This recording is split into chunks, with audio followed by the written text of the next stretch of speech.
అల్లు అర్జున్ కూడా అమ్మాయికి ఫ్యూచర్ లో ప్రతి సినిమాలో ఛాన్స్ ఇస్తాడు. ఆల్రెడీ ఇప్పుడు పుష్ప 2లో చేస్తున్నారు.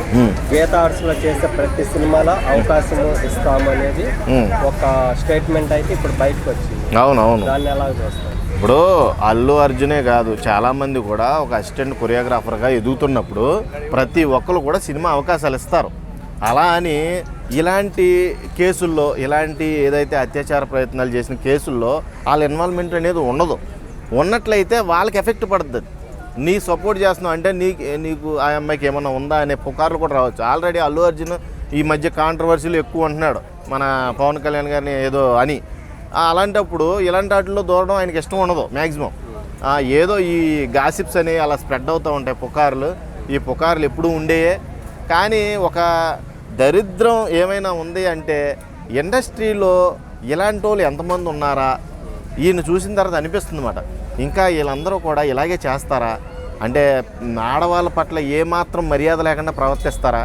ఇప్పుడు రేపొద్దున్న ఏదన్నా ఇన్స్టిట్యూట్కి పంపించాలంటే పిల్లల్ని డ్యాన్స్ స్కూల్కి ఖచ్చితంగా ఎవరు కూడా పంపించరు.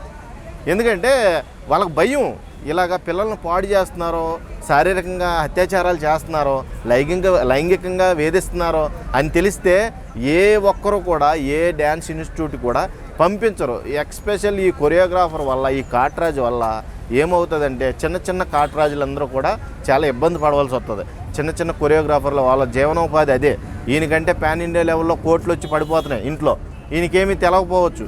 కానీ చిన్న చిన్న కొరియోగ్రాఫర్స్ ఉన్నారు, వాళ్ళు పాపం ఆ డ్యాన్స్ క్లాసులు చెప్పి ఆ వచ్చిన కాస్త డబ్బులతోనే సర్వే అవ్వడానికి చూస్తారు. అలాంటి వాళ్ళందరూ కూడా ఈ జానీ మాస్టర్ ఎఫెక్ట్ వల్ల వాళ్ళు కొంచెం రోడ్డు మీద పడే అవకాశం ఎక్కువ ఉంది.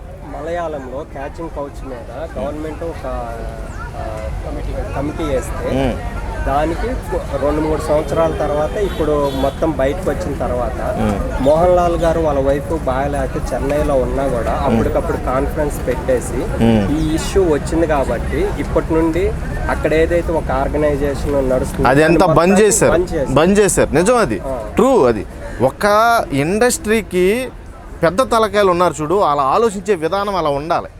ఒక ఇండస్ట్రీలో తప్పు జరుగుతుంది ఫలానా చోట, మీరు అన్నట్టు ఇప్పుడు కోలీవుడ్లోనా దాన్ని ఏమంటారు, కోలీవుడ్లో అలాంటి దుశ్చర్య పాలైనప్పుడు వెంటనే ఆ చట్టం ఏదైతే ఉందో అక్కడ ప్రవేశపెట్టిన ఇదైతే ఏదో ఉందో వెంటనే క్లోజ్ చేసి పడేశారు.